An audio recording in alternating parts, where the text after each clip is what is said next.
Ginger, that's what you need. A mouthful of the good stuff and you'll see the back of any seasickness. Oh, thank you for your support, John. Don't suppose you actually brought any ginger? No, I don't get seasick. Terrific. Don't worry, Sherry. We've almost arrived at Cordona.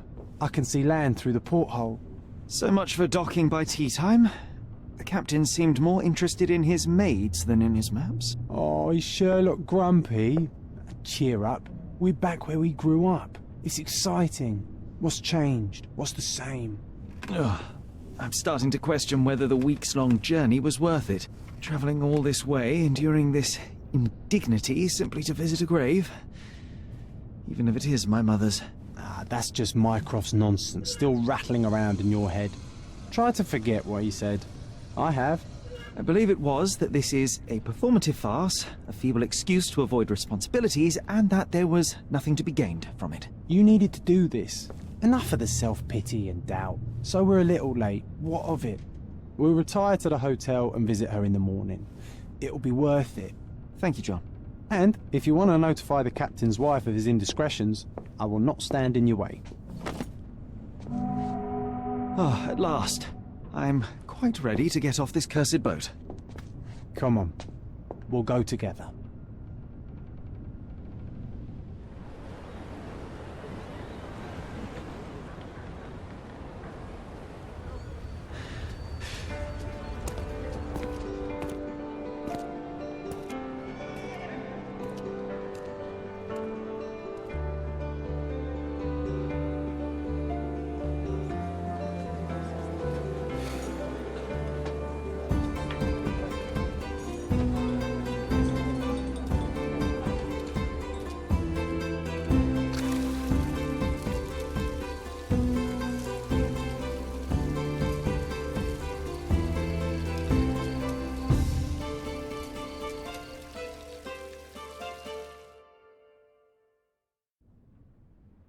Hey, Sherry, come on, catch up. Yes, yes. Sherlock, don't get lost in this huge garden. Follow the sound of my voice.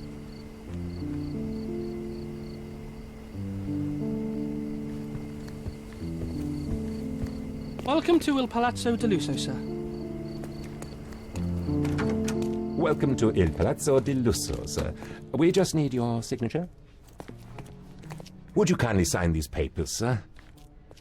There you are. Ah, Mr. Holmes. Yes, we have room 221 prepared for you. I see it was reserved for 2 people. Would you like a second key? Oh, no, I think we'll stick together. Very good. Rooms are upstairs, sir. Welcome to Cordona. Hurry up, Sherlock. I want to see our room. I hope there's a balcony with a view.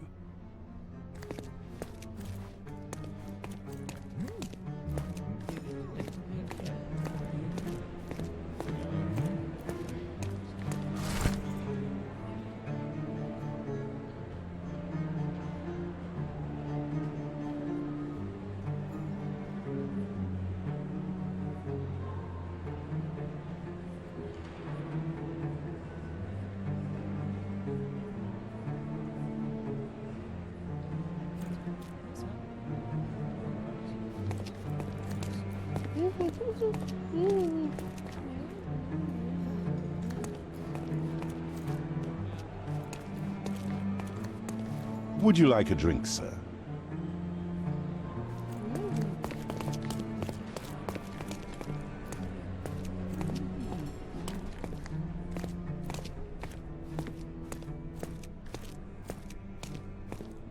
I apologize, sir, but your room is not yet ready. Perhaps in the meantime you would like to relax in the foyer? Tonight the restaurant is offering a complimentary marlin ceviche to all our guests. Let's check what they have on offer.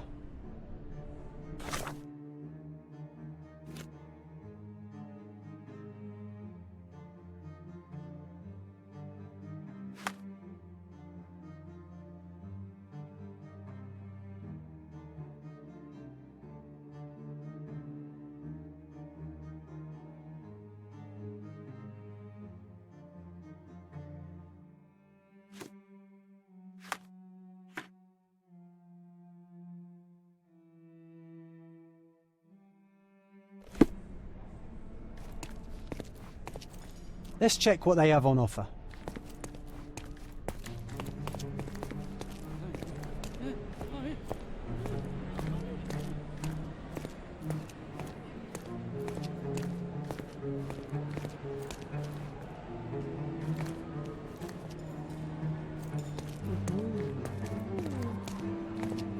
Hey, Sherry. Just our luck.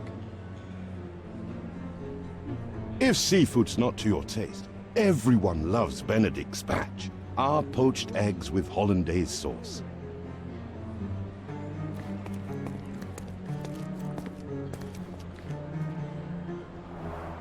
A medium, John. Haven't we been through this already? Come on, it's not like we've got anything better to do.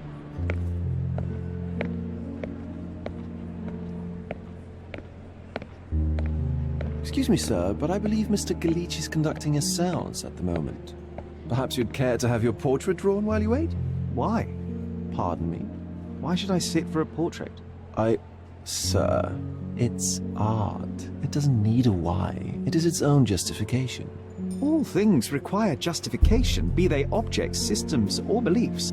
How about art as the lens through which we see the truth of the world? That's backward. Truth is not subjective and not complicated. It's just the truth. It either is or it isn't. You do not need a lens to see it, just an open mind. Ha! That seems rather close-minded. Truth, like beauty, is in the eye of the beholder. So tell me, what do you see? Mediocrity.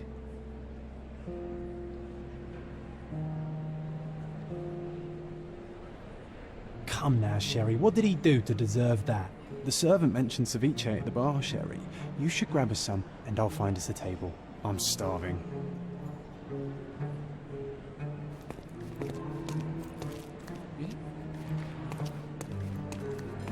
Can't imagine why John still believes in such foolery. If seafood's not to your taste, everyone loves Benedict. Okay, time to check Our if John poached found us a eggs nice with table for the evening. hollandaise sauce. Sherry, I'm over here with my new Ursine companion. Cordona's even quieter than I remembered. It's going to be a long evening. Ah, come now, Sherry. What say we amuse ourselves with a little game? What were you thinking? Oh, promise me it isn't nonsense.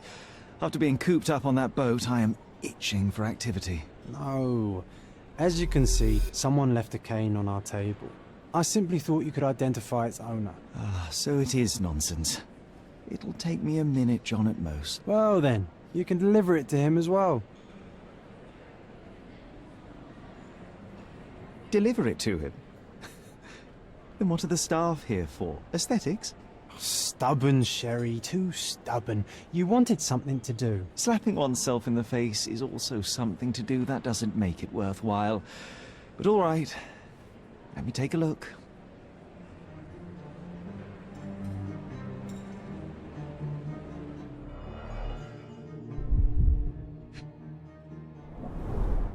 The hand grip is a head of a golden Javanese statue, probably stolen from a temple. The dents suggest it has been used as a bludgeon.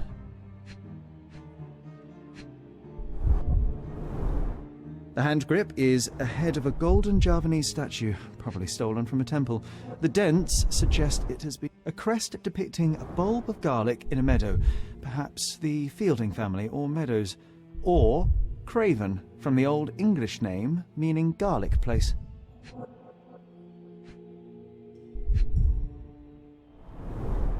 The cane is made of ebony, it's worn uncared for, and bears the scars of numerous hits.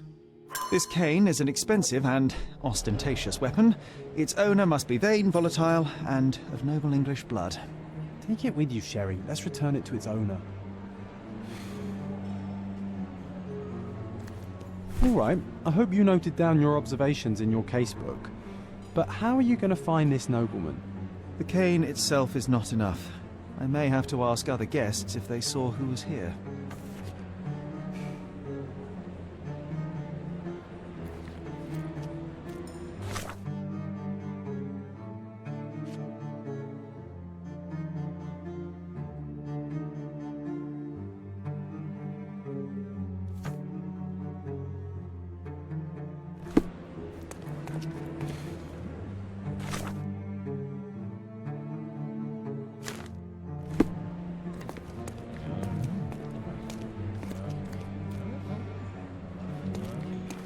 Can you satisfy my curiosity?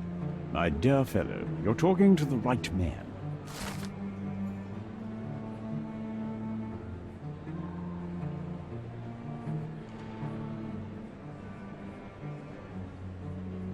Well, even with your keen senses, Sherry, I doubt you'll find the cane's owner on your first try. And would you be confident enough to bet on it, my friend? Why not? Let's see how good you really are.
Help me, please. My dear fellow, you're talking to the right man.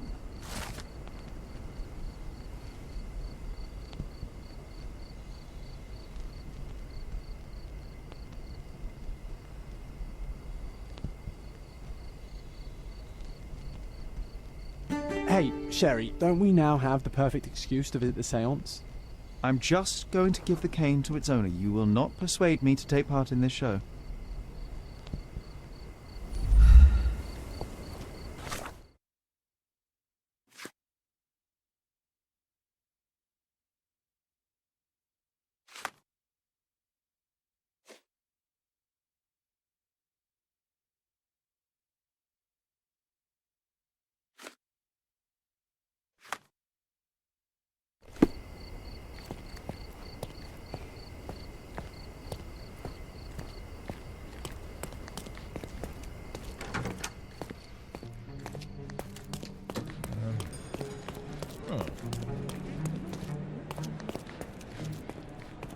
Come on, if you hurry, perhaps we'll see the ghost.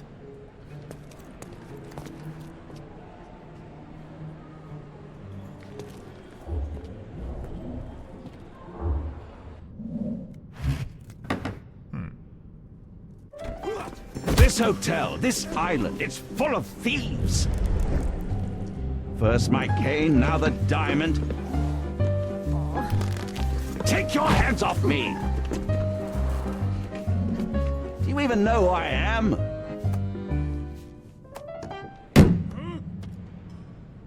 Hey, boy! That's my cane! I get that a lot. It's a very common design. What? No, that's a custom-made... A joke. A joke. It was left at my table in the restaurant. I thought it deserved to be returned. Well, I'll be... It is rare to encounter a straight-fingered true penny these days. What a gentleman. But I must ask, how did you know I was the rightful owner?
Simple deduction. Your cane told me everything I needed to know. I was after a strong, middle-aged man with a keen interest in adventure, noble blood, and affection for strong drink. And if one were to go further, one may even be able to extrapolate your name from your heraldic symbol, Lord Craven. Marvelous. Simply marvelous. That's me, Lord Andrew Craven. You are the real medium. You hear that, Emma? Well, you found my cane. Perhaps you can locate my diamond, too. Yes, you should do it. It will be child's play for you, Mr. Holmes. And if a child can do it, then I'm sure the local police can suffice. The police? Why bother? I know this harlequin stole it. The only question is, where is it hidden? Fine. Give me my stick and I'll resolve the matter myself. This thief almost confessed after a single punch. I suspect a beating may result in answers of questionable veracity. Fine. I shall spare you and he the trouble if you first answer me this.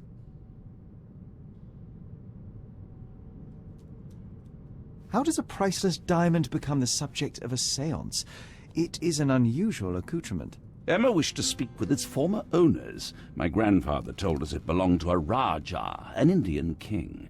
So you were summoning long-dead Indian royalty, and, pray tell, you were expecting him to converse in English? To be frank, Mr. Holmes, I don't believe in ghosts. But Emma was fascinated by the idea of meeting a real king, even a dead one. Well, a crown is a crown. Can you describe the stone itself? A yellow diamond, not less than 100 carats, and perfectly egg-shaped. There is not another like it. You insist the medium robbed you during the séance. But what occurred exactly? It was a dirty trick.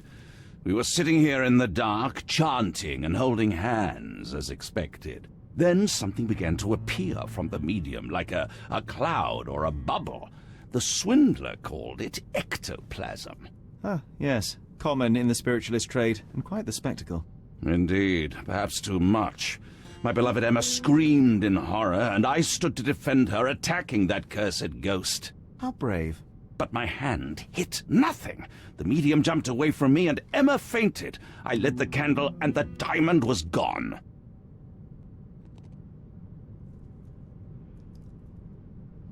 Stay here, and don't touch anything. I'm going to investigate further.